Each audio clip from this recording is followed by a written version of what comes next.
Welcome to the maiden episode of 7-Year Bitch, a self-indulgent project 7 years in the making. I'm Letitia. I'm Sonia. If you're listening to this, hi, why, and thank you. Now, we met our first guest 7 years ago when he was a Mormon missionary in Singapore. Safe to say, a lot has changed since then. We talk about being gay within the Mormon church, Outside the Mormon church. and losing your virginity in Southeast Asia. So stay strapped in. And on. We apologize in advance for everything. Take whatever we say with a grain of kosher salt. If at any point we were your employees, No, we weren't. And if you're our moms, no, you're not. If at any point you'd like to hire us though, then listen to this on mute. Anyway, we won't talk too much here, and we'll get right into it. Okay. After much technical difficulty, here we are. 7-Year Bitch. Welcome. Back again. Welcome to the 7 stage. years. Elder Hansen. Mitchell.Hansen on Michell Instagram. Hansen. Mitchell Yeah, Hansen 2 on yeah, Twitter. Mitchell On Hansen. Twitter, yes. And, Mitchell Hansen on Google. That's private information. Oh, I'm sorry. Don't send it. yeah. Okay. So, why don't you just, we know you. The 3 people listening to this podcast don't. So, introduce yourself. Take it away. Okay, well, hello from drought-stricken, God-forsaken, the southwest of the United States. I'm currently in southern Utah at my parents' because, if you don't know, tomorrow's Pioneer Day in Utah. So, Whoa. good timing for the Mormon holiday. Wait, is Pioneer Day? Where they What is- celebrate like No, that's Thanksgiving. Native The pillaging land. of natives is No, Thanksgiving. tomorrow is the day the pioneers entered the Salt Lake Valley. Oh, Sure. like y'all have, It's strictly a Mormon holiday. y'all have a day, just like they showed up. Yeah, sounds good. Well, happy Pioneer Day. thank you. Blessed For For Pioneer. those who For those who celebrate. I feel like anyone who actually celebrates Pioneer Day listening to this will probably not enjoy the rest of what we have to say. yeah, if you're Mormon not listening, turn away. I'm sorry. Close your ears. Yeah. Okay. So, how are things? I mean, we heard that you lost your power and lost your access to Yeah. internet for a night. Yes, we got a big storm. I don't know. Yeah, I mean, it was lightning, thunder, torrential rain. We lost power. We lost our internet. So we don't get rain here very often. So our systems are not designed well to handle more than a half an inch of rain. So Yeah, Sounds no, like I- good Everything's old back on. America. Yeah, my Yeah. favorite, my response to when you said there's a storm was, Utah got rain, man. Yeah. yeah, Since when y'all got rains, yeah? yeah. Our crumbling infrastructure in America is great timing with the onslaught of climate change. I'm really glad those 2 factors. But enough about But enough about the comings and goings. more about social suicide instead. So back to you. So let's get in there. Let's start with Let's the get early, into it. Let's start with the with the early beginnings. What was it like? Growing up Mormon. You had 7 siblings. Where do you fall in that Yeah. birth order? And what was that like? Yes, I am the youngest of 8. Aw. So yes, I'm the youngest. I have 5 older brothers, 2 older sisters. So being feminine with 5 older brothers was not the tea growing up. I was born in Salt Lake, the Mecca of Mormonism. We are And we lived aware. in that, yeah. We lived there for like 3 years, and then we moved to Southern Utah when I was 3. So just a very small Southern Utah town, very Mormon. What percentage of the town is population? Would you? Well, It's Mormon. I think there's sorry. like around 40,000 people, and probably 30,000 are Mormon. Jeez. Oh wow, that's intense. Yeah, and it's like especially in the neighborhood I was in. Was this the school you went to, was that like a very religious school? I mean, we say it's public and like state ran, but we pretty much live in a theocracy because the church is so intertwined with state politics. So yeah, all of my teachers were Mormon, but it wasn't like a Mormon school, but Right. still very Mormon-y. It like quote unquote was not a Mormon school. Yes. What was sex ed like in your not Mormon school? The only sex ed I ever got my entire life was abstinence only. Same. Hey, that's the same one we got. Really? What about, okay, so do you, was the church, like a big part of your life? What was, was that like your main extracurricular activity? What did you do for fun? Main extracurricular activity. Yeah, that was my Tuesday night, my Wednesday night. No, as far as like my home life, it was like you walk in my house, there's like live, laugh, love. But Mormons like decorate with Mormon art. So like you walk in, there's like a Jesus statue, a Joseph Smith statue, temple, another big picture of Jesus. Yes. Like a shrine to the pioneers, a shrine to the prophets. So home life, we were in it. And like my mom tried her best, so like we would wake up before school and read the Book of Mormon every morning. And wow. 7 a.m. Yes. Rise. Rise for the flag. Yeah. 7:30 a.m. like raise a barn. But in like my life in general, yeah, all my friends are Mormon, and baptized when I was a fun story, an early inkling into my future life. I had secretly painted my toenails and fingernails on the day I got baptized. We get to the church and like usually they have baptisms like once a month. So everyone who turned 8 that month is getting baptized at the same time. And so we had to like postpone the entire meeting so that they could run to the store and get nail polish remover. Do you remember what color? I don't know. I can't remember. Because I feel like that's a good, Gauge. a good thing to it was like. probably all black, unpack. and I was like entering. Oh wow!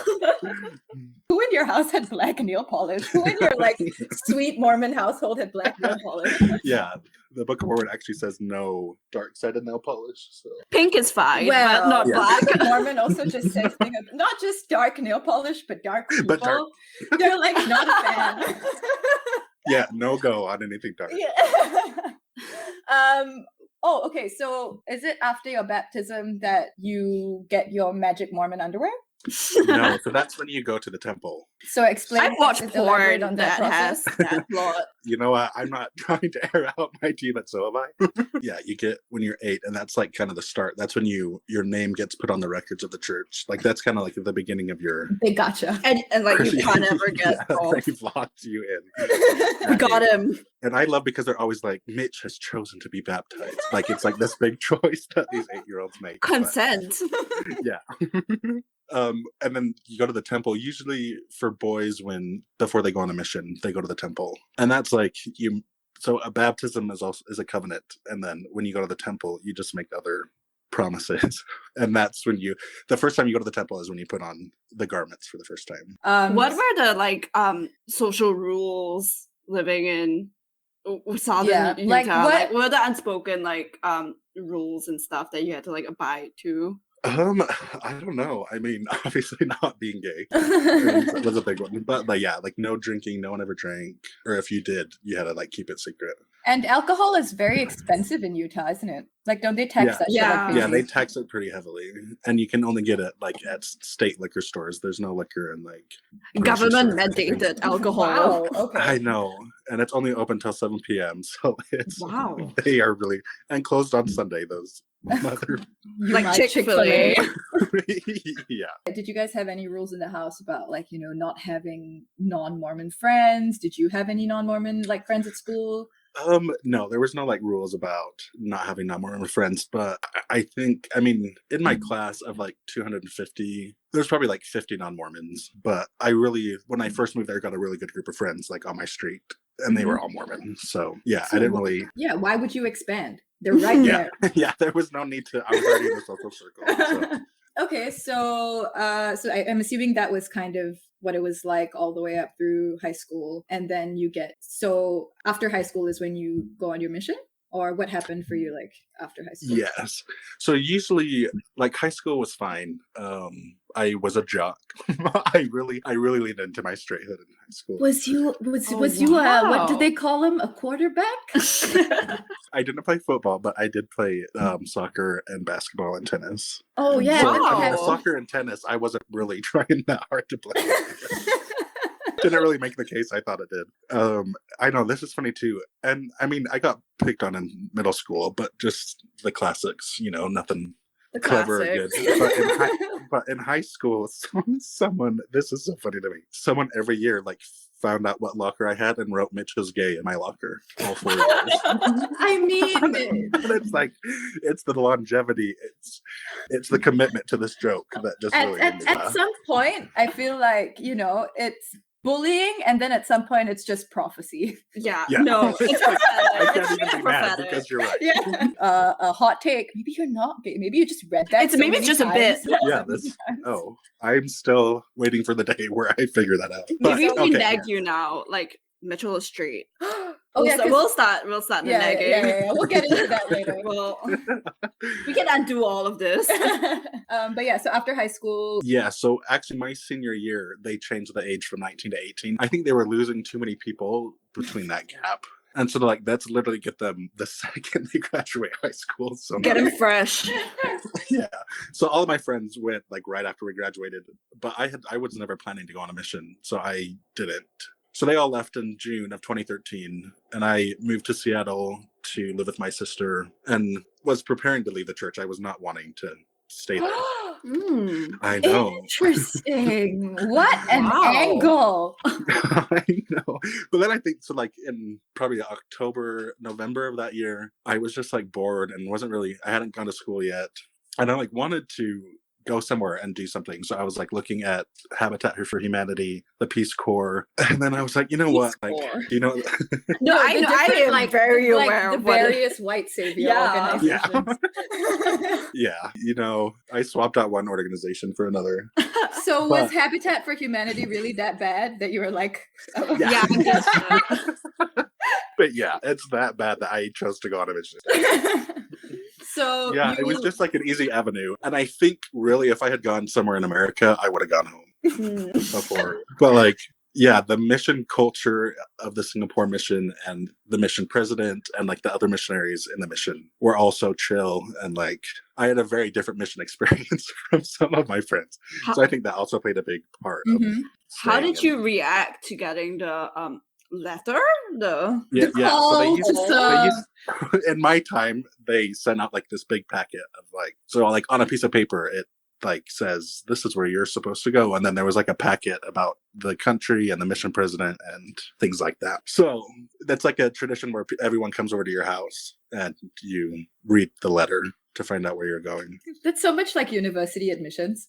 I know, yeah. It really is. It's like, I got a good call or I didn't. But it's like whether you go to a third world country or like the richest country in the world. Yeah. So my two good friends got their calls on the same day, and they were going to Berlin and St. Petersburg. So I was like, damn, I was the third one to open it. I'm like, all the good places are used. I'm going to go to Boise. My only two things now, I mean, it changed now, but I didn't want to go somewhere hot, and I didn't want to go, and I didn't want to go to Asia. So sorry. Well, we're sorry. Well, so that was a bummer, but I did end up living it. So that was good. What was like your knowledge of like Singapore? And most people didn't know where it was, but we have like 2 huge world maps in our house my whole life. So and pretty geography. He's pretty geography. Yeah. For the record, Singapore's in China. So I knew where Singapore was, but that was about the extent of what I knew. As far as assigning missions go, is that random, or do they, look at your language qualifications and things like that? Yeah, so you send like your little application to the church, and apparently, so one of the 12 apostles sits in a room, and like your picture pops up, and like a little bit of information about you pops up, and then they say they listen to the Spirit, and then choose for you to go to. They like close your eyes and threw a dart. The spirit of Lee Kuan Yew is just like whispering. Yeah, we need more white people here. Do you think the people who get sent to like the Brazil mission, like the voice is just come to Brazil? Probably. So how much time did you have from being called to serve, and then you have to go for training? Yeah, so usually it's usually about 2 to 3 months, but mine was almost 6 because there was such an influx of missionaries. So I think I got my call the first week of November, and I didn't leave until the last week of March. So yeah, you go into the MTC in Provo, and if you're learning a language, you're there from like 6 to 12 weeks. But I was actually called English which was great because I got to go somewhere foreign and just speak English. But we also had Malay and Chinese speakers in our mission. Yeah, because when we were doing our I say research, but it was really just stalking. When we would just type like SG mission, like SG Mormon into Twitter just to find out, just to suss out new missionaries that were coming in. And there was this one guy that we went to great lengths to troll. Mostly because he was super excited, right? Like he got his letter and he was learning, and he just would not shut up about how he was learning Mandarin Chinese. Yeah. They love to say Mandarin. Mandarin Chinese. We created a fake SG Mormon like mission Instagram account called SG Mormons. You can still search it up. It's still up there. Yeah, I'm gonna look. Called at SG Mormons. We have 2 posts. It's great. Like if you looked at it, you would really think a very social media inept person made it. It was like it was the perfect bait. So we followed him. It was clearly like we had no followers, nothing. He followed us right back. We're like, we welcome you. We can't wait. To beautiful Wait, do you remember Singapore. who it was? Well, we know that his username was something like that. This was like when you were already in Malaysia, so I don't think you guys went to MTC together. It was a bit anticlimactic because in the end, I think he got sick and couldn't come. Oh. Yeah, not like sick. I think he like broke his leg. Yeah. Like, okay. Divine intervention, if you ask me. Because we would have tracked him down at like Buangkok Station. So another thing that's I think very interesting is that Singapore does not actually have a missionary visa. Yeah. So you came in on a tourist visa? Yes. So they don't give us any information. Like we're all on our own. And like we come in our missionary garb and like we all come in from the MTC at the same time. So there was probably 20 of us, 20 white people in shirts and ties and name tags just walking through Singapore. Typical day. And it's like, which shout out Changi Airport. Number one airport in the world, guys. Yeah. And so we go in just on a visa tourist. We just tell them, they give us, not the first time we went through, but probably after a year, they gave us a little script to say to the people. I am definitely not planning to overstay my visa. Yeah. Please let me through. But yeah, Singapore not fans of Pacific Islanders. A lot of like the Polynesian would get black chopped the first time they came through. That's just racial profiling. And like there's a couple from like American Samoa, so they have American passports, and the Singaporeans were not buying it. They did not think that they're like this shit from eBay. It's literally that shade matcher thing where it's like the Family Guy theme. Yeah, for sure. Wait, so do they, before you go, they don't tell you that, when you're applying for your visa and stuff, were you not like, hey, my mission is for 2 years. Why is my visa only for 90 days? Yes. I mean, I think like I wasn't really thinking about it. And I don't know what information on the visa was in like the welcome packet. But but like I got pulled in. So like on my first visa run, we went just to JB. And like seasoned missionaries, no one told us this, but like you're supposed to spend all day there. So it's not as suspicious, But like we really went across the border, like hung out in that mall probably for like an hour. Oh. And then went right back into the border. And they stopped me on the Malaysia side, and they were like, "What you're doing is illegal." And I honestly think he was trying to get me to bribe him. Yeah, definitely. Oh, if it's definitely Malaysia, yes. If he's like, "What you're doing?" But he's like, "How much money do you have?" And I was like, and he's like, "I think that will be enough." And I'm like, "Sure, I'm not giving you this money." And we kind of just like had a stare down, and then they put me in this room. That sounds almost like a very polite mugging. Banged up abroad. How much money do you have? I think that'll be enough. We've done Jehovah's Witnesses to thank for this rule, I think. Yeah, so missionaries are not very well liked by the Singapore government. Yeah, I mean, when I was there, we couldn't knock on doors, which we do in Malaysia. And I think even now, I mean, I doubt they follow it, but I think the law is you can't even talk to people on the trains anymore. Oh, I mean, now with COVID, you simply cannot talk on a train. That is just the law.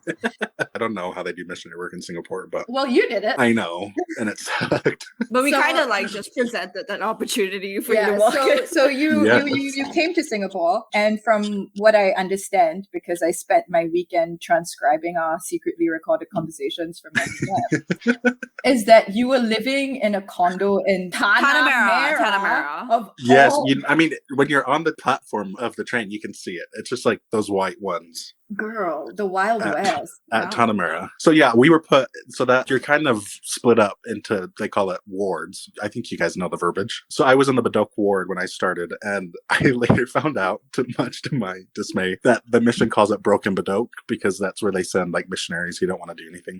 So I was like, I took offense because it was me and then like 3 people who were on their last transfer. That is straight up Badok slander. We do not stand for Badok slander. Okay. Yeah, first of all, east side, best side. Broke Badok is slander. I love Pasay Riz. Yes, that's where she lives. Really? Yeah. Yeah, I'm a Pasay Riz stan for sure. So my first companion he was on his last transfer, and he was a Malay-speaking elder and had been in East Malaysia his whole mission. Oh no, is that the Chinese guy? No. Oh, he was my second companion. So yeah, my first he had no interest in learning how to do missionary work in Singapore. And then the other 2 elders in the house were both injured. Quotation, they were injured. So they would like just go get massages and like lay out by the pool. Okay, quotation mark massages. Quotation massages. Yeah. Yeah. This is where we'd like to plug our favorite YouTube channel, Roaming Sin City. It's a guy who reviews dirty massage parlors in Singapore. Yep. I have a bunch of questions about the whole companion thing. And also after watching this particular movie, starring Joseph Gordon-Levitt as a young missionary. Ooh. But yeah, did you have your own room in the apartment? Nope. All 4 of us slept in the same room. Okay, so sounds I must ask. Yeah. This is in our notes. Yeah, we. Did you jerk it? Everyone's jerking it. Yes, together at the same time. Are you guys in a circle?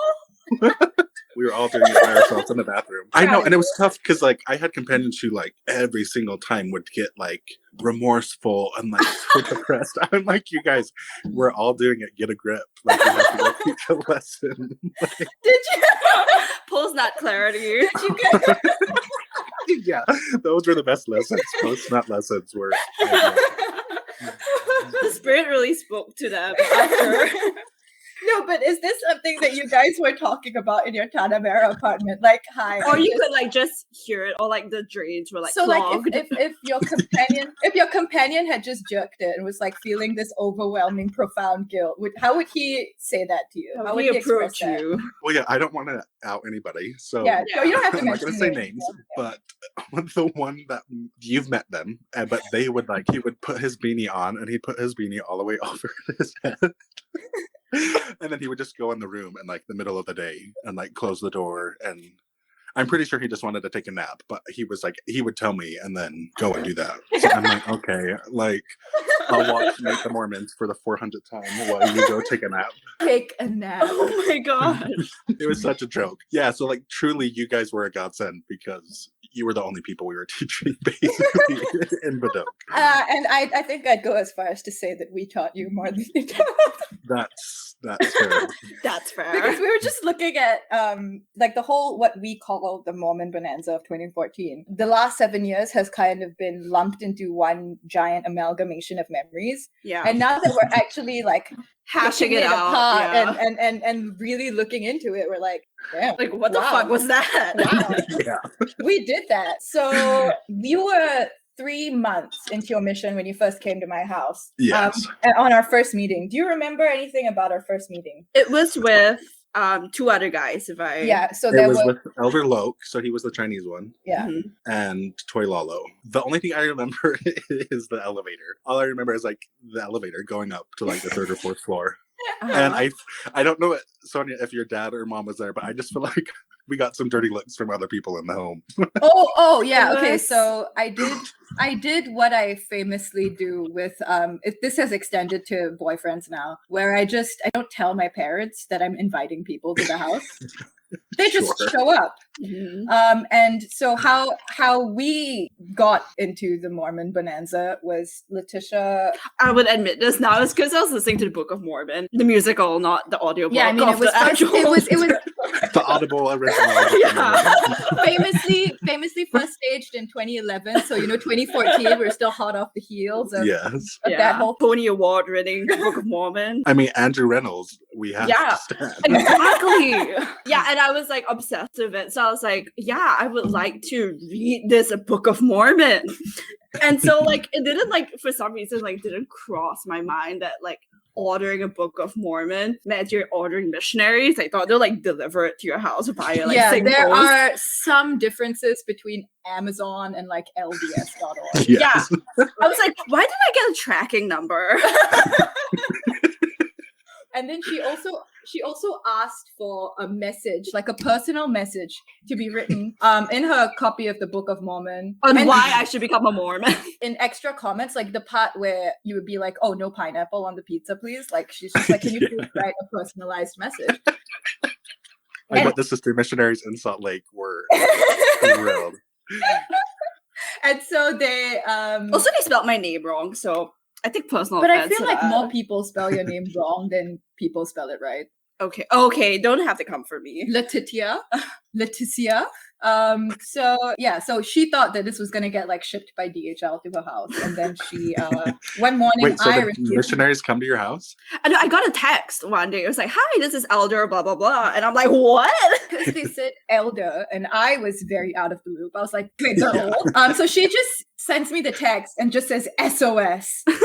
You were just expecting two Chinese aunties to roll. Yeah, I mean that's usually what the missionaries in Singapore. Yeah, because she was too scared to even have this, like, even when she thought it was DHL, she was too scared to have it sent to her house. Oh, because my mom's like Protestant, so she doesn't take kindly. So she asked to have it sent to another one of our friends' houses, and then once we realized this was a face-to-face type deal, we're like, okay, we gotta call in the big guns. We gotta call our dropout friend Sonia. Yeah. But us being the edgy, how old were we?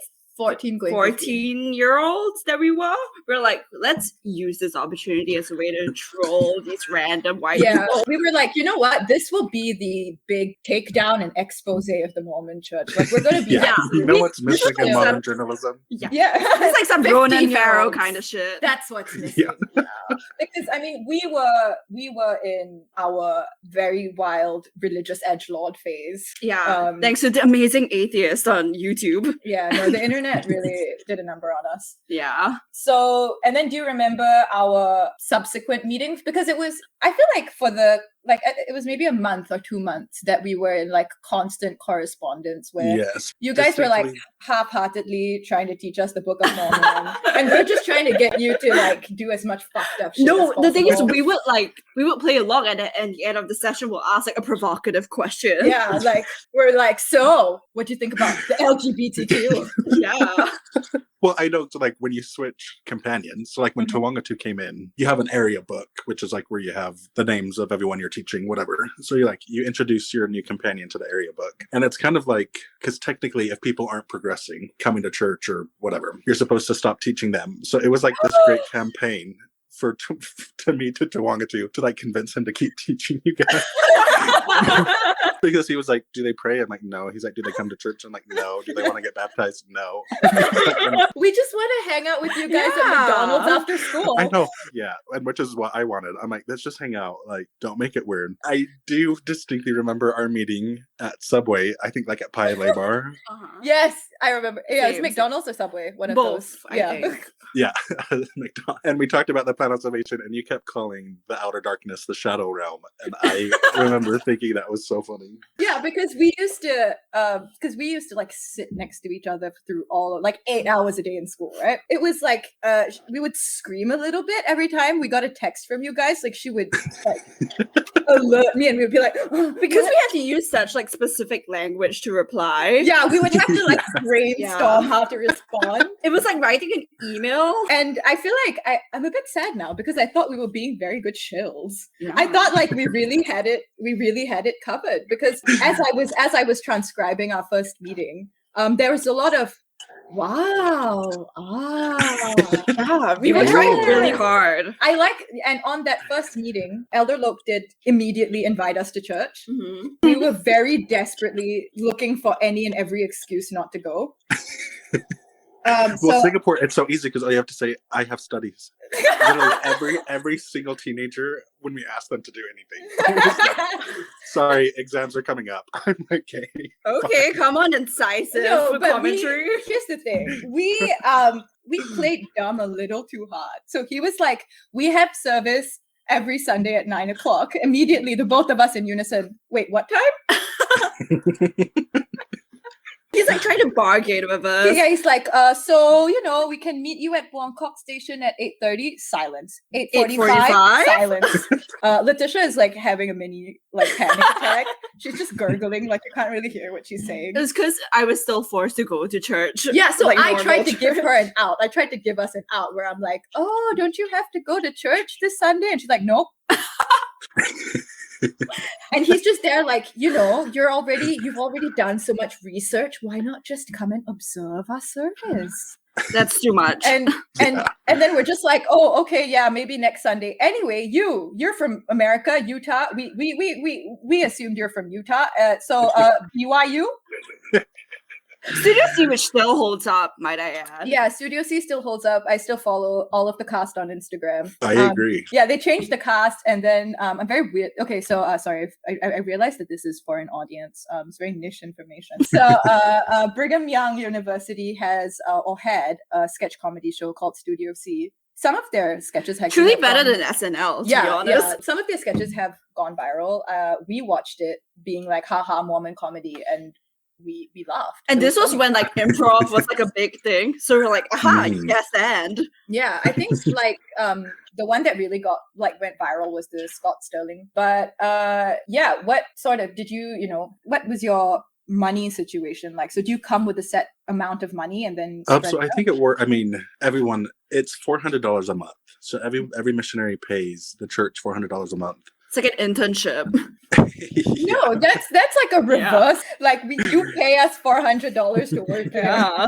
Yeah. So like it used to be like even my brother went in 2000 and he went to London and you would have to pay that like whatever housing was in London, which was expensive. And in Singapore, obviously super expensive. But then they changed it to where, yeah, everyone just sends in the same amount and they disperse throughout the world. So like it evens out because obviously missions in other parts of the world are super cheap. So yeah, depending on where you are in the world, you get a different amount of money.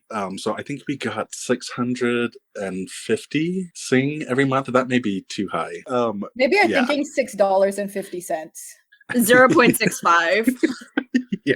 So yeah, we don't have to pay for like all of our expenses were taken care of. So I saved up and like bought all my supplies and whatever. But then my parents paid the $400 every month. But like some people, do save up. Like they work until they have. It's like a trust 48. fund for like mission. No, that the $400 his parents like paid for him was like his parents' small loan of $1 million. Yeah. A trust fund missionary.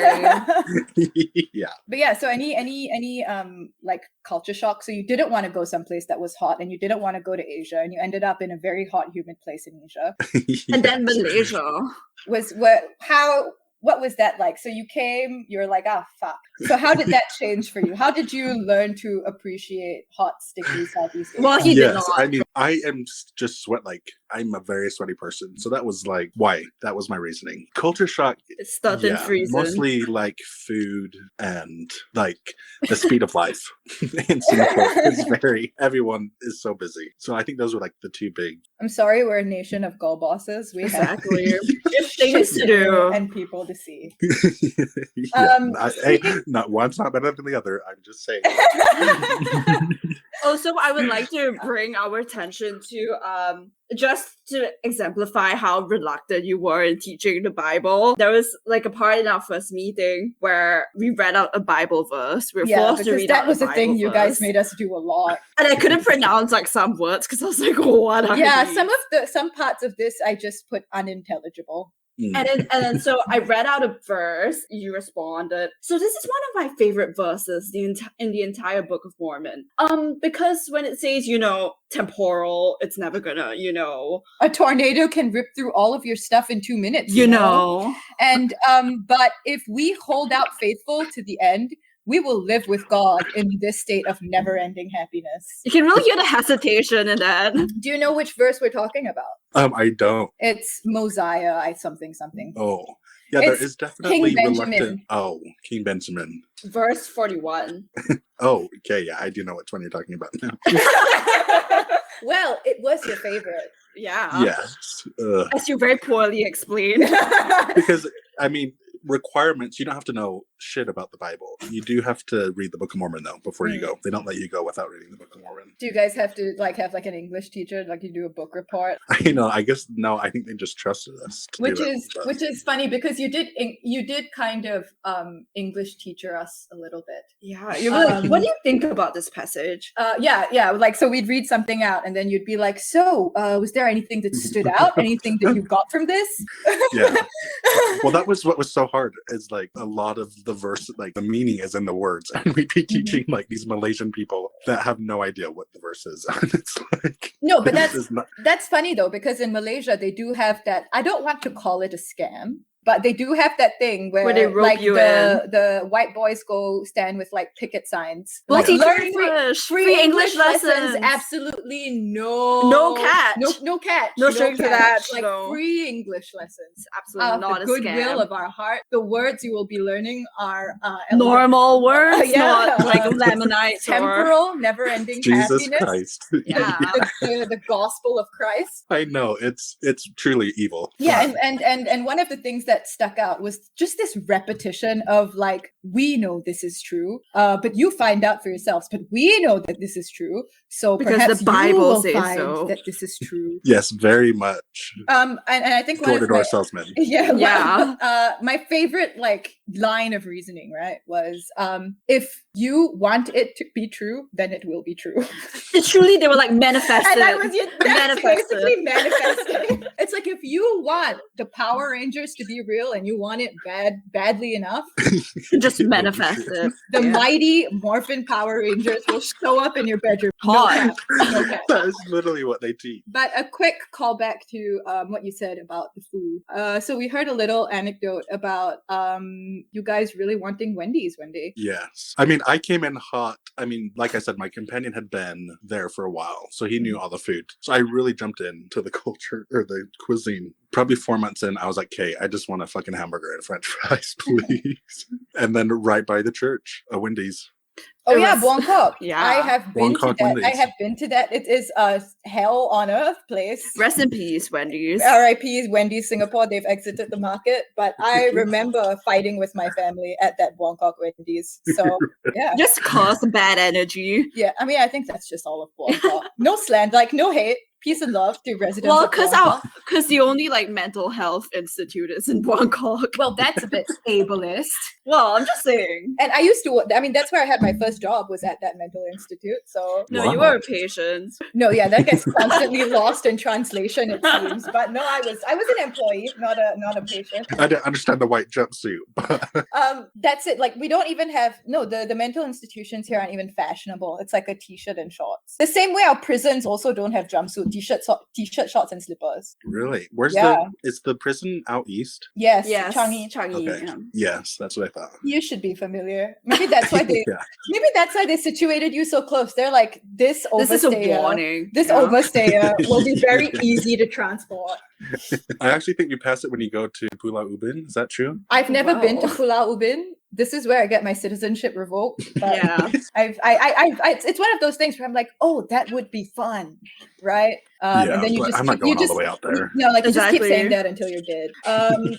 But I think my favorite thing that we did, hands down, was you guys have P Day, right? Which is every Monday, which is kind of your rest day to do your laundry, chill out, where you're not obliged to teach. Yes. From 12 p.m. to 6 p.m., which I'm pissed because they changed it and now they have like the whole day to kind of do whatever they want. So, Oh wow. Say That was the missionary one- rights. Say missionary rights. and like now they can text and call their families whenever they want. They don't have to do it. Damn.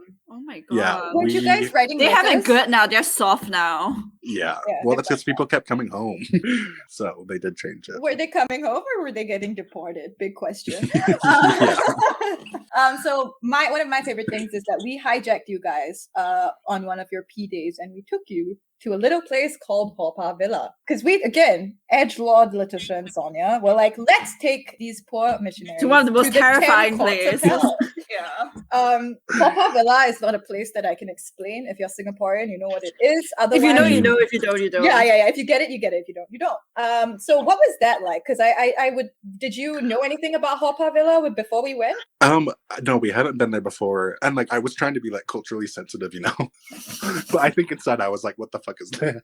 I think I was trying to explain like Journey to the West and like the pig gods and all that, Yeah, and the monkey yeah. god. She was trying to make it like a cultural experience. Yeah, I mean, I loved it. Actually, later, like when I came back to Singapore the second time, we have a church down that road on Haw Villa. Oh, And so that's like, it's like the mission home. So when new missionaries come in, we stop at Haw Villa station and then walk down the street. And so for like maybe 3 transfers, me and my companion, we were the ones who went and picked up the new missionaries and took them to the house. And so we started taking them to Haw Villa before we took them to the house. It's like a scat street kind of thing. Yeah, and like going through the stages of hell. Like, this is what we're up against. Like, this is this is our competition. Like, they're throwing people in hills of spikes. So we're glad I to loved it. have It was like brought my on favorite that place. cultural reset. Yeah. We pioneered it. No, can you imagine if undisclosed Mormon that we were stalking was taken to Haw Villa? He's going home immediately.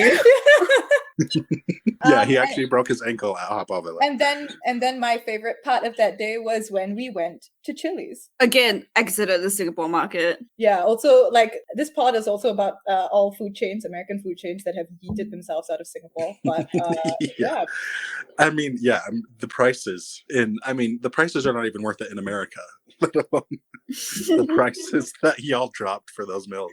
We were Singapore 15. Chili's. I don't know where we came across that kind of money. Yeah. We had no jobs. And it became like an annual tradition. We would go to like Chili's. Oh yeah, so we would do afterwards. It became our thing to go to Chili's. And every Halloween horror night, we would go to Chili's, split chicken tenders and a pink lemonade, and then go to Halloween horror nights. That's all we could afford. Yeah. And I remember clearly while we were there, we were ordering drinks, and I think I was like, "Oh, iced lemon tea," and then like it was really like a profound silence has entered the chat. And I was like, "Oh, that silence descended in the whole restaurant." I'm just like, right, it's P Day, but the rules still stand. So Yeah. and that's when we were introduced to the pink lemonade. So really, what we were doing every Halloween was paying homage to our awesome foursome. That is like the hardest part of getting people to convert was tea. You can't drink bubble tea after that. Girl, you can't drink the tea, but you can still spill it. Yeah. So, I mean, this went on for 2 months, a couple of months, and we had no real direction with our shilling. We didn't really, at some point, it became a friendship. It really did. And we kind of felt bad for what we were doing because we're like, we are never going to church. Like, we're never going to church. And I didn't care. I knew that, and I didn't care. And then news hit that one of you guys was deported back to New Zealand, and you were moving to Malaysia. Yeah. Yes. And then that's where I guess we broke off contact. We were assigned a new missionary. Yeah, who was it? Do you remember? Yes, it was Elder Wade. Oh fuck yeah! No, he was so. We hated Elder Wade. Yeah, we hated Elder Wade. Is he the one with the like Pizza cystic face, acne? pizza face. Okay. I mean, okay, we called him that. That's not cool to say anymore, but we called him that. Yeah. This is 2015. We sat outside Singpost Center because like this man like refused to enter any sort of establishment with us. So we were sitting out in the fucking street, and he's actually making us do like Mormon homework. He's not just laughing at our jokes. He brought worksheets. Yeah. So at Audacity. that point we did. Also, my mom was getting really I think you guys came to my house twice, and then afterwards my parents gave me like a stern talking to of like, do not fucking do this shit again. Which I really want to meet your dad. I think your dad is hilarious. Shout out, Raymond. You'll be glad to hear that. I mean, they were just afraid that I was, gonna stray away from the light of Hinduism. Sure. So, I mean, it had already happened by then. So, what about post Singapore? So, you spent the rest of your mission in Malaysia. What was that like? You looked like you were having a great time. Yeah. So I first went to Butterworth. Shout out Butterworth. Shout out. It was shocking. It was just the life that we lived compared to Malaysians. Like there was literally like a kampong of like just like metal sheet houses as we rolled up to our condo in Butterworth. And it's just like it made me very uncomfortable. And like we were on the 23rd floor of this beautiful condo and it like overlooked Penang. Oh my God. Were you confronted with your privilege? Yes, I was the first time that I was confronted with my white privilege. So sad. But yeah, Butterworth was spooky. I don't know if you guys have ever been there, but it's it's primarily Indian, and then like a lot of refugees from. Are you saying that that's a problem? You said it's spooky, I'm gonna finish and then you why said I Indians. It was spooky. There was Indians. No, but like just what I meant. A lot of the flats like faced each other, and so it was just pitch black when you would walk into these flats, and like just water running down, no elevator, so you were walking up like 16 floors of like this pitch black flat. So that was much different than Singapore because you shift, like you have to start knocking on doors in Butterworth. Right, you don't just wait for teens to text you. Yeah. You just start scamming the locals. Hey, free English lessons, ma'am. Yes. We're here to teach you how to conjugate a verb and nothing else. This is a verb. It's called baptism. It's the only word you need to know. But no, I loved Penang. Man, I love Penang. We would go there every Tuesday for district meeting. And like we would spend most of our P days in Penang. I spent Taipusam in Penang. Woo! And that was so cool. There was so many people. Were you? Was that your first? So I'm assuming you didn't know anything about Taipusam when that happened. And no, like, that was my first time. So you're just like, Spooked. holy fuck. Because I imagine. Well, I had watched a documentary about like the needles and like so that but it was just really cool to experience. And like burning, I don't know if they do it in other places, but like burning coconuts and throwing them on the ground. Yeah. It's probably like illegal in Singapore. No, but we still have like firewalking. Yeah. We don't throw flaming coconuts on the ground, but we have firewalking. Obligatory Singaporean question is which food you prefer, Malaysia or Singapore? Dish. It depends. Indian, I preferred in Malaysia. Chinese, I preferred in Singapore. Okay. You're not happy with me, just say lah. You want me to go, you just say. I will yeet out. This can be your podcast. It's way too spooky. Okay, no, but I think the range is still very limited. What's available commercially? Because I mean, minority. Not going to get into that. We'll get POFMAD. I mean, we're already blacklisted, so. Yes. So yeah, I was in Butterworth, and it was like that. The church culture there was very different. It's so funny because the Catholics got to Butterworth first, and they were like, just swap out your Hindu statues for Mary. So like they were still pretty much practicing Buddhism, but like it was just Mother Mary statues now. It's free real estate. Yeah, that's a win like for someone feminism. else has already laid the foundation. We're just here to like change the wallpaper. You know, property brothers. It's just like the mechanics are different. Like y'all are just Chip and Joanna Gaines at this point. Yes. But like at church, we would take off our shoes before we went into the church. And so there was like a lot of other things that. Little yeah. But there's probably maybe 12 Mormons in all of Butterworth. So it wasn't a large group. We met in like an office building, basically. But yeah, I enjoyed Butterworth a lot. And then I got transferred to Klang. More Indian people. Like even more Indian people. Even spookier. Even spookier. Okay, do not get... That was not racial.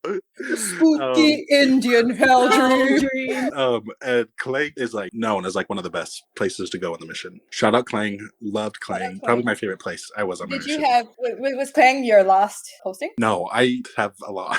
Oh, please continue. Yeah. So anyway, Klang was great. And then I went to just Churros, so just closer into KL. And I was there for 3 months. Did not enjoy that as much. I got dengue fever. Oh my gosh. Oh god. Yeah, wow. so I was out. I was in bed. But then I actually came back to Singapore. So after I was there in like the KL area for 6 months, and then I actually got a work visa and came back to Singapore. So that was in August of 2015. So and usually when you get a work visa, like they spend it on you, so you're going to be in Singapore for a while. So I thought I'd finish out the last 9 months in Singapore. And so this time I had been, so before I was in Badok and like the Ang Mo Kio area, but when I came back, I was our apartment was in Chinese Gardens. Boo! Boo! We don't Yeah. like the West. Boo! Fuck the West. I know, and I can second that. We had like all of like the Clementi area, Chua Chu Kang. I love that. I love that. You're the perfect voice of reason on this because you are coming in like no prejudice, Yes. fully objective view, and even you are like fuck the West. Yeah. Oh, totally. And even just like the malls, like Clementi compared to Badok. I don't know. I just actually, you know what? Clementi has a Yao Yao. So I take that only back someone because I who has loved- really been to Clementi would know that. Yes. So yeah. So I was there for 4 months only, and then I went back to KL to finish. Were you like- I was very happy to go back Yeah. to KL. I briefly dated a guy who lived in Clementi and he like believed in lizard people. So like that's all you need to know about Clementi, I think. But yeah. I mean, he was a lizard person himself, so. Or so no. Funny Debatable. story. What about let's transition to the real Let's juicy fast juice. forward. Let's to- fast forward. Let's segue into post mission life. So what was that? So when did you end your mission, and what was your stance on your faith? What was your stance on your sexuality? I think a lot of gay people go into their mission thinking that this is going to cure them, and like spend a lot of time like praying about not being gay anymore. But that was not my intention, and like it was actually kind of nice. Like I feel like I kind of put my sexuality away for like 2 years, which was nice. And like I was only ever attracted to one of my companions. Wow, only that was one. nice. Yeah. I know. I got lucky for sure. Because usually, like, I think there's 17 transfers in a mission. And usually, most people will stay with a companion for several transfers. But I had 16 companions and 17 transfers. So I got like Divine a good, intervention. yeah, good. There was never enough time to make a romantic connection. There was actually like a lot of like scary tales about gay missionaries. Like about a year before I came, a missionary got caught videoing his companion while he slept. Like had made like a montage of like him coming out of the shower and like so like A montage. yeah, Like he there was- edited the video. or, like, he's on mission. How does he have access to iMovie? like were there like transitions? Like and- what editing software is he he- using? he had music, he had transitions. No, I don't know. I think it was just in Singapore, honestly, we were probably like in America they got iPads and they have very strict restrictions. We got smartphones in Singapore and that had no restrictions. Ooh. Oh, when you say no, Who tell? Yeah, lots of people were looking at lots of stuff in Singapore, let's just say that. What would you say was the highest high and the lowest low of the The 2 mission. years of your mission? The highest high was probably going back to KL. Actually, no, it was actually my second time in Singapore because the first time I was in Singapore, there was about 45 of us, 45 missionaries. And then when I came back, there was only 14. And it was like all kind of like people from my group or missionaries that I was really good friends with. And so we just had so much fun. On like P days, we would go to like East Coast Park or we were doing fun stuff. So that like it was probably like a 3-month period. In Wait, you Singapore. went from Clementi to East Coast Park? You know there's a West Coast Park, right? I know. Well, this is so funny because we were so far west and everyone was east. So we would leave early on P days and we were on WhatsApp and we weren't thinking about it. So we were out of our apartment at like 8:30 and we weren't thinking about it. And we voice messaged like the APs, the leaders of the mission. And we were on the train and like the train noise. So they voiced us back and they were like, why are you on the train? Doors Yeah, are please closing. mind the platform gap. Can you do it in all 4 languages? I know. I used to be able to do it in all of them. That's his missionary party. His trick. his party trick. Okay, so Do you still keep in contact with them? Yeah, I keep in contact probably with 3 or 4. That's and like fun. one of them, like a sister I was really close with has come out and like has a girlfriend. And so I'm really close with her. And then I have a companion from Australia and a companion from England that I'm still good friends with. That's great. Mr. Worldwide. Yeah. That actually is nice. Like I do have a lot of people that I could stay with around the world. That has been a plus. So Let us you fast track. went back. So you went back to Seattle or you went back to Utah? I went back to Utah. So before my mission, I was going to go to the University of Utah. And when I was pressured, I got the line from all my companions to go to BYU. So when I came back, I went back in April of 2016. And this is funny. I went back a week earlier than my group because the transfer is usually 6 weeks. And my last one, they're like, this one's going to be 7 weeks. And I was like, if I stay here another week, I will kill myself. And so I like made up some reason, I think it was like a wedding, that I'm like, I have to go back at the original date. Went to BYU immediately. And I think at the time I said, okay, I'm just gonna be straight. I don't ever want to get married. I'm never gonna get married to a woman, but I'm just not gonna be gay either. I think was my thinking fresh off the boat. I'll just live a good happy single life. But then you go to church at BYU and it's basically fucking Tinder. I mean, everyone's just there to either fuck or get a husband. And so I kind of like, probably after a month or two, stopped going to church just because of that reason. I'm like, I don't want any of this. But like I said, we had to take religion classes, so I was still getting religion when I went to school during the week. And like, it was my first class was a New Testament class.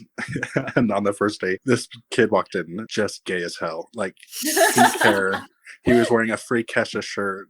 I was just like, I became obsessed with him, and now we're like Instagram friends, like we'll message on Instagram. But so that was like, okay, cool, like you actually can be gay here. I was very vocal in all my religion classes from that day, but it's like, you don't want to say too much because that's when it gets suspicious. But I would voice, I think, to the point of where people he's still straight, and then whatever, it was fine. So through 2016, and then in 2017 I came back, backpacked Southeast Asia, and then lived in Seattle for the summer. And then when I went back to BYU for the fall, I was just like, okay, let's get into it. So like, that's when like I downloaded Grindr, downloaded Tinder, and was like starting to pull out the big guns.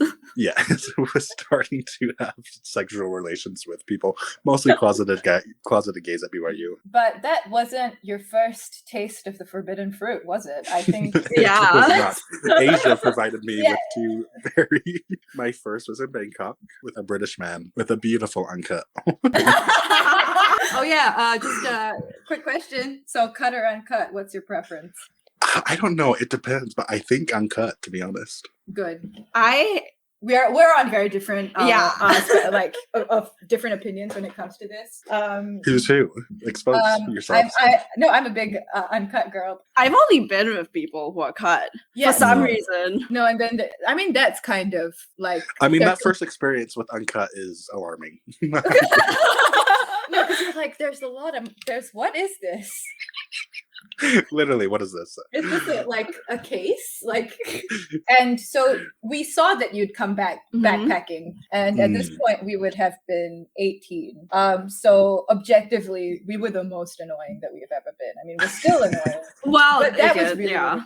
That shit, like, let's just delete that whole year. We saw that you were backpacking Asian. We're like, oh my god, Hansen reunion, and then you like didn't come to Singapore, and we're like, aw. And then 7 years later, we find out that you actually did come to Singapore. I actually did. I spent 6 days in Singapore. That is a long time. It was a long time. I spent 2 weeks in Malaysia, but so I was ready to like get to Singapore. It was only like a year after my mission, so I was still very much in like, oh, I want to go see all these Mormons in Singapore. But I'm like, I didn't even do anything cool that I couldn't do on my mission. But I will tell you, my favorite place in Singapore is on the top of what's it called? The theater in Marina Bay Sands with like that looks like a durian. What's that place called? Esplanade. The roof of the Esplanade. Yes. On top of that is my favorite place in Singapore. So I did spend like every night on the top of that Esplanade. His main character moment. Yeah.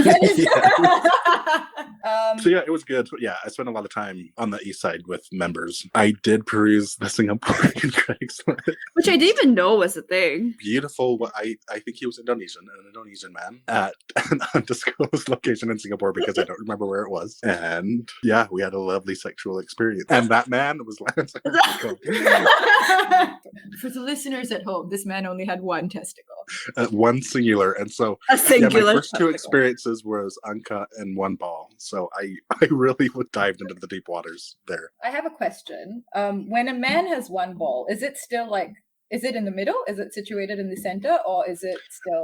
I think it was still to the left. He remembers what side. What is the red light? Is it Gaylong? Is that where people go? Yeah. Okay. But that's for the straight. Yeah. So okay, you went back. How long were you in South Asia in total? I was there for 2 months. Spent the summer in Seattle, and that was pretty like really where I was like, okay, like I'm ready to be gay, and like melodrama had just come out. I was like, really... So Lord turned you gay. Yes. If I'm hearing that Lord right. turned me gay. Lord was the straw that broke the camel's back.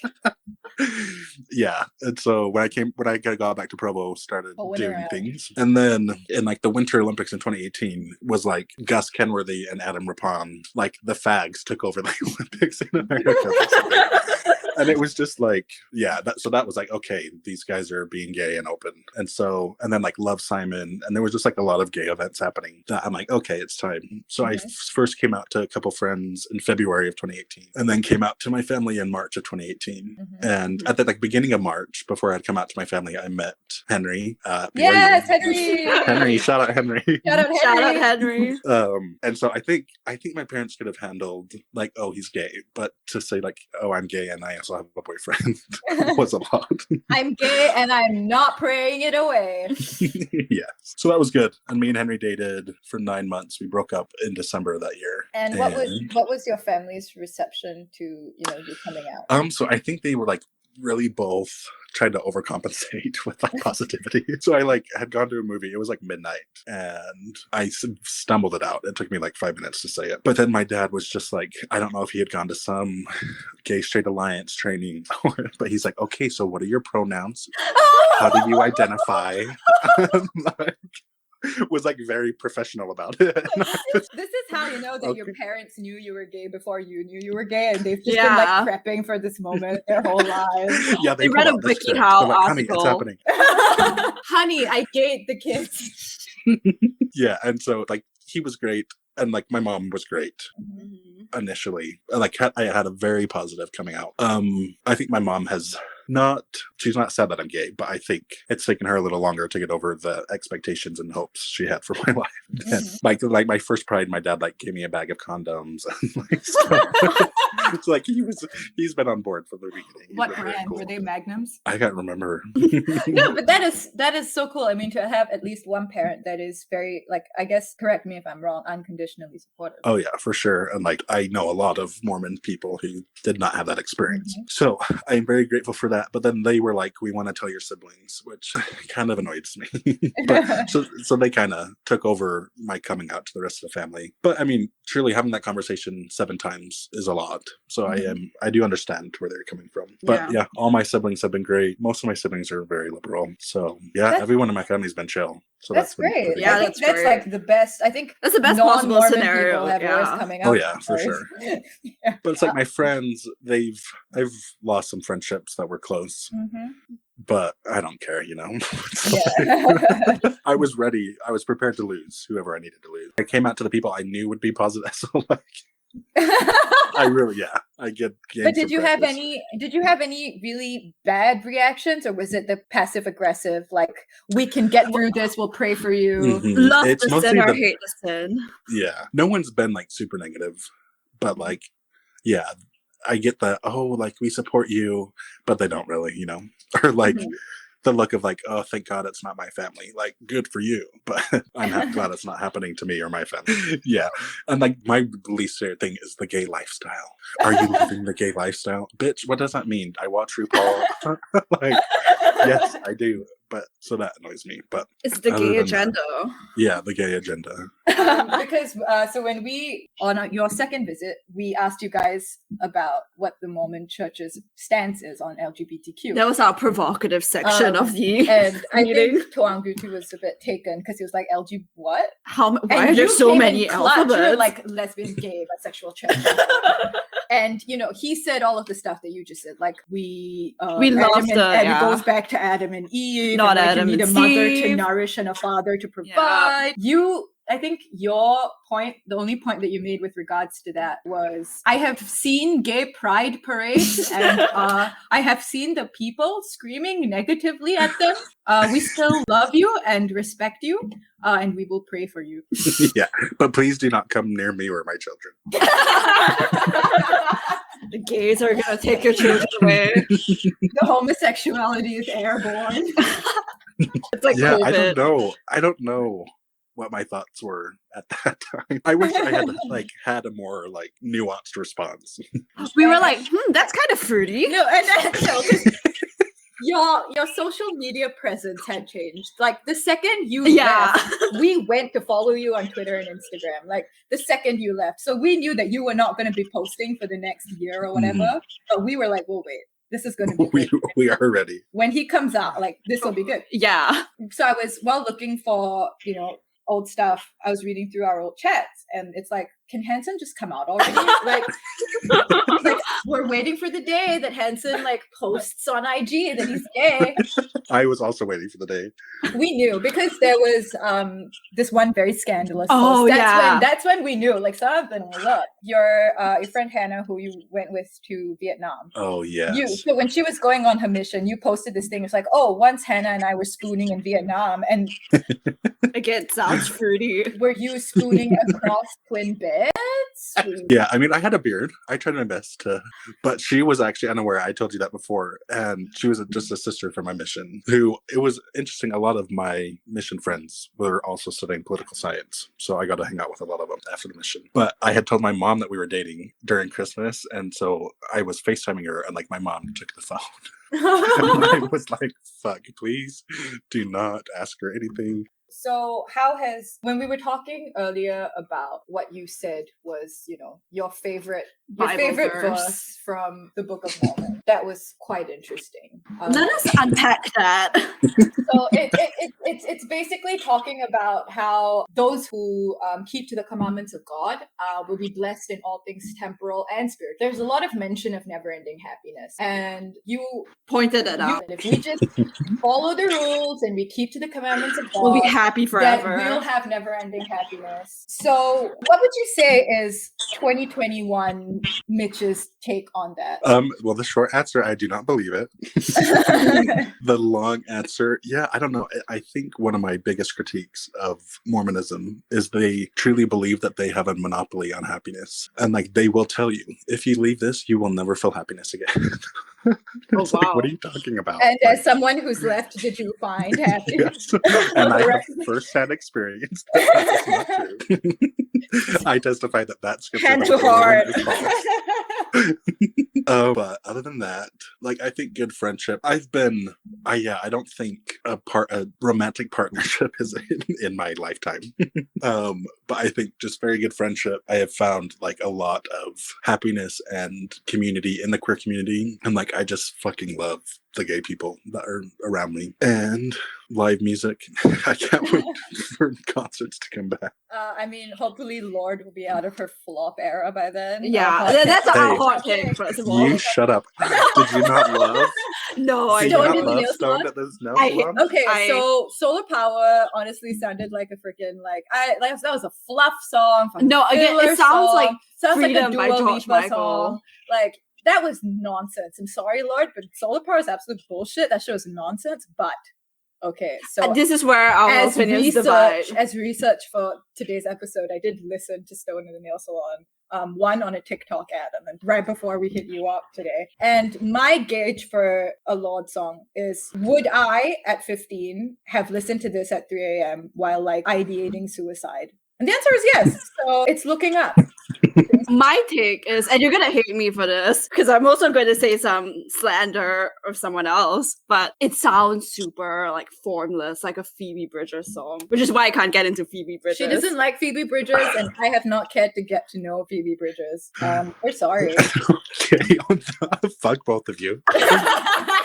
I have tickets for Phoebe and Lorde. So I agree. I think like Jack is doing the most. Just He's doing the copy least and the pasting. most. Like, it sounds exactly like a Lana song, which I don't care. Most pop music sounds like other pop music. It is not. I do like Son of the Nail Salon better than Solar Power, but I want some bops, Lorde. Like, Exactly. please. Yeah, like, come Exactly. on. I'm not hearing anything even close to ribs. Like, I think it's because I know. she broke up with that Asian guy. I mean, hot take. I don't You know. have to be a talk Yeah. show You have artist. to be like, have BPD. AOC is also in her flop era. I agree. It makes me so sad. But I mean, the progressive left is in their flop era for sure. But They and the have been in Democrats. their flop era. Yeah, they really have. But AOC, I have not been impressed with her second term. We had like the whole list of things that we go flop era Flop on our era? notes. my dick flop era. Oh yeah, I was like speculating the other day. Phoebe Bridgers is definitely gonna Me Too corner burst. Oh, I don't know. That will be. I wouldn't be surprised. surprised. I hope she writes a song about it like she did Ryan Adams. But I don't know. What if- I love Connor. What about thoughts on Olivia Rodrigo? I don't like, and I think it's because I'm now a 26-year-old man and not but I don't know. Do you guys love? No, my biggest gripe is that her songs are that close to being endemic, but they just like fall flat. Yeah. Also because she's like a Disney star, so I guess. Who the fuck is Olivia Munn? The other thing we have in our notes. Do you know? Does anyone know who Can you Olivia Munn is? explain where Olivia Munn we came from? know she exists. We know what she looks like. But has anyone actually seen a movie with Okay, wait. Olivia Munn in it? Maybe we'll start off with, what are your thoughts on John Mulaney? Are you like one of those like white people who are like very attached to him for some reason? No, in fact, it's the opposite. I very much do not like him. Wow. That's not a take that I was expecting, but I'm delighted. I know. I don't know what it is. He just is not. Well, I don't like any male comedian besides Seth Meyers. I love Seth Meyers, but yeah, I don't know. And then everything that he's doing with Olivia rubs me the wrong way. I cannot name you one acting credit that Olivia. Exactly. Neither can we. Exactly. Is she real? Is she a psyop? I think the real Mandela effect is the existence of Olivia Munn. No, I'm just gonna put it out there. She's not real. It's Hollywood tried to normalize half Asians. Yeah, but you But know, no. it's not That's a thing in Asia, not Hollywood. No, but like to be a Calm successful half Asian, you kind of just have to have like the whisper of an Asian ancestor. You can't nothing more than that. Like Olivia Rodrigo. I will say though that I did sit through the first season of High School Musical, the musical series. Oh, and no, it's really slaps. not bad. It slaps. I watched season 1 too. It's High School Musical meets Glee meets The Office. Yeah. It's like self-aware enough for it to be fun. Yeah. And I don't know. I'm very particular about my gay high school media. Representation. And a lot of it I can't watch just because that truly makes me so jealous. But I really liked the way they treated the gays in that. It's okay. I like Glee, which was if the world doesn't end and you do manage to come to Singapore or we come to Utah, we would love to harass some people in Utah. I would love to get hate crime. Just with our plain existence. Yeah. You know what it's like. You've had a taste. We'll erect Haw Villa to Electric Boogaloo in Salt Lake City. Please. They're redoing Temple Square, so just uplift Haw Villa. Yeah, I mean It's air conditioned now. Can you imagine? We're really making strides. No, I want to go see it. And you can hold weddings in Haw Villa now. Wait, you can? Yeah, you can. You can rent out the place, and I didn't know that. Now I kind of don't mind.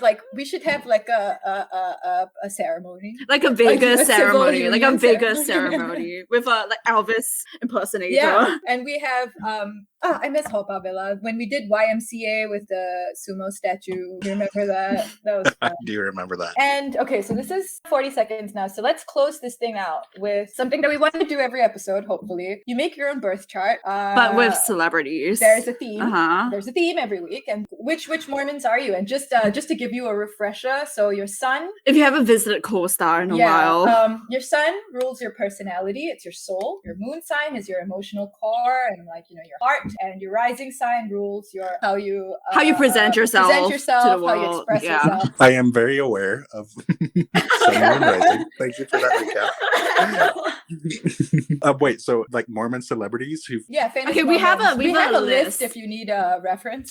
Please. The first one's the Osmonds for some reason. David Archuleta, just neon trees, all of the neon trees. Brandon Flowers, Ted Bundy. There's a side note on Ted Bundy that says, "Would you bang?" Katherine Heigl, Amy Adams was raised Mormon, and Xtina. I think that's a pretty exhaustive list. Okay. And you can throw in whatever spicy. I know. Mormon. I'm trying. My son, probably Mitt. Ooh. Okay. My moon, Amy. It's got to be Amy. Exactly. Yeah, that's okay. And my rising, Xtina. Xtina. I wish it was Ted Bundy. Probably no. Brandon Flowers. What would go with Brandon? Oh, okay. I do love. That makes sense. The Neon Trees. The guy from Neon Trees is probably my favorite ex-Mormon. I know. I saw him in Target one time, and I wanted to. Did you not say hi? No, we were too afraid. He was with like his like whole family, so I'm like, whatever, I'll leave you alone. That's nice. I mean, I met Nas daily at a restaurant. Yeah. And that's 1 minute. And that's 1 minute. See you tomorrow. No, he was eating, and then as he was leaving the restaurant, I pretended to be a fan. And he was like, "Thank you. That is so respectful. Some people just come up to me while I'm eating. I'm like, calm down. Calm down, Nas. Calm down. For a country, Yeah. for like a whole country hates him, so. Oh yeah, and then like, so as I was transcribing our meeting, there was this point where Elder Lorde said like, "Wow, you know, I really respect you guys. You guys are 15 and you're out there seeking something so religious." And we're like, "Yeah, you know." It was Thank worth you. We get it. It was We like to worth get it from noting. the source. We're not trolling at all in Yeah. any way. It was worth noting we had a whole laundry list of like religions that we would like cycle through. Yeah. So after this was Judaism, Yeah, which but was that very one's very hard. hard. They don't go around like, you know, Yeah. airing their missionary. And then we just got really into latkes because of that. We went to a deli and we were like, okay, this Yeah, It's we'll watch Seinfeld. That's a very It's the Jewish same thing. experience. Yeah, just watch any movie. And the last question we have for you is another game that we like to play. Well, I mean, it's the first episode, but we do play this game. It's how intersectional is your trauma? Thanks. We would like to explain that a bit because it's a bit of an inside joke. So in Jamila Jamil's famous I Way podcast, the Margaret Cho episode, she very famously says, "I can't believe how fucking intersectional your trauma is." And so, yeah, that's, you know, we love commodifying trauma. Yeah, we love to So- recap. So you list out your traumas, and then we take points away for, like, you know, you being white and cis and shit. Yeah.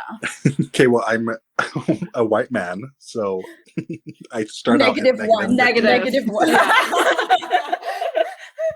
You're also cis, so that's really not looking good for you. Yes, I'm a Yeah. cis white man. I'm a raging homosexual. Even 0 now. I was part of a religious organization that did not want me there Okay, that's another for 23 hundo. years. That should have more. Yeah. Yeah. Yeah, 20. So we'll add 1 point for every year of trauma. Yeah. Yes.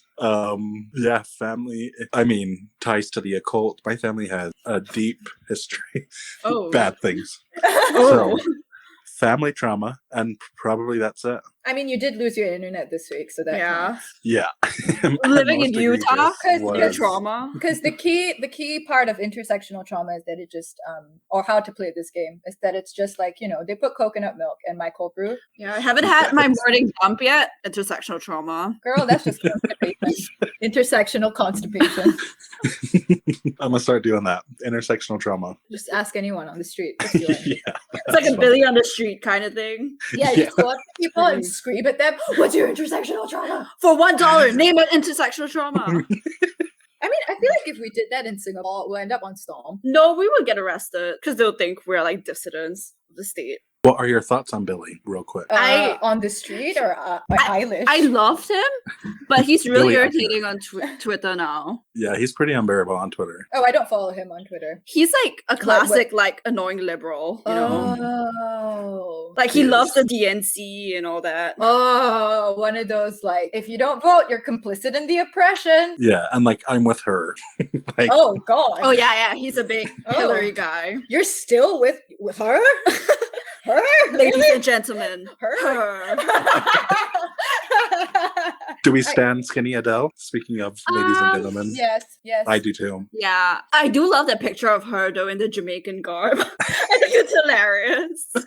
And I love when people are like, sometimes I get sad that I'm black, but then I think of my ancestry. It's like, Adele with a Jamaican. Yeah, that is so good. Thoughts on Chet Hanks? Ah, no. It's not a white No, boy. it's just like I have summer. no thoughts about Chet Hanks. Yeah. Any man like that, I just don't like. Oh, okay. Well, we're on that note. Backpedal to a question that was not answered previously. Ted Bundy, would you bang? I mean, I know, don't cancel me. I know the internet's like, okay, we're over Ted Bundy, but I would bang. Good. That's the right answer. Good. Yeah, sorry. Watch Ryan Murphy like make a Ted Bundy. Oh yeah. Do series. you I like? know. Did you do like Pose at all? Oh, yes, love Pose. Have you I watched? love Have you MJ watched? Rodriguez. Have you watched all 3 seasons? No, I haven't watched season 3 yet. Oh, okay. Like I only watched until Evan Peters left. because we are straight women. until you Well, were I will- spooked by the HIV stuff in the second season as straights. Yeah, I think a lot of straights fled. Once they heard HIV, they're like, okay. But gays Evan are at it Peters again. is my white boy. of the month every month. Exactly. Yeah, I he's been- love Evan Peters. He's been our white boy of the month since we met. That's how we His- became friends. His dating history is totally our business and our trauma. Yeah. Yeah, like just getting absolutely clawed by Emma Roberts in Quebec or some shit. And then Halsey? I go to bed every night furious that Halsey has sucked Evan's dick and I haven't. Because that is unfair. Amen. Can I get an amen? This about where we're reaching 2 hours, so I think this is a good time to round out the Wrap it up. episode. I think the best way to close this is how we closed all of our old meetings with a prayer. Yes. With a prayer. Let us- So who wants to lead? I Well, do. we were gonna pin it on you. We'll just go around in a circle. Well, thank God for Okay, our provisions. Okay. So, dear Lord, thank you for our Dear provisions. Lord, art thou in heaven. Which level? Hallowed of be thy heaven? name. There's only Thy one. kingdom come. Wow, flashbacks. My kingdom come. Wow, this is really taking me back. Thy kingdom or my kingdom? Thy kingdom. Thy kingdom. Our kingdom. Please deliver us a good audio clip, because otherwise we've wasted 2 hours of our lives. This is we learn how to use Audacity. We pray for a large audience. We pray for a Squarespace sponsorship. We pray for To be picked up by S Podcast Network. Oh God. We pray that we won't get arrested after this goes up. We pray that the rest of Lord's album is like redeemable. Exactly. We pray for Lord. We Please pray. guide her. Dear Lord. Yeah. Please give our heavenly This provisions. is just to our heavenly savior, Lord with an E, girl. Figure your shit out. Yeah. please. If you have to go through another heartbreak, like take one for the team. You know, I think she said in her recent interview she made this for like her peers, her musician peers. I thought she made this for the New Zealanders who voted. I know. She lies. She's full of lies. Lord full of lies. Justin. The Lord of the lies. Lord of the lies. Yeah. Okay. Well. Amen. Can I Amen. get an amen? In his heavenly name. Can I get an amen? A A woman. woman. A they thems. Lay them. And that concludes our first episode. If you made it all the way through, once again, hi, why, and thank you. And if you didn't have a good time, please send your hate mail to just 7ybpod@gmail.com. Or you could just DM us, Jack Antonoff Slender, at 7yearbitchpod on Insta. Hopefully, Adam and Eve picks us up. I'm hoping for Blue Apron. We hope your week is Mediocre. Yeah, we hope it's just okay. A little better than solar power, at least.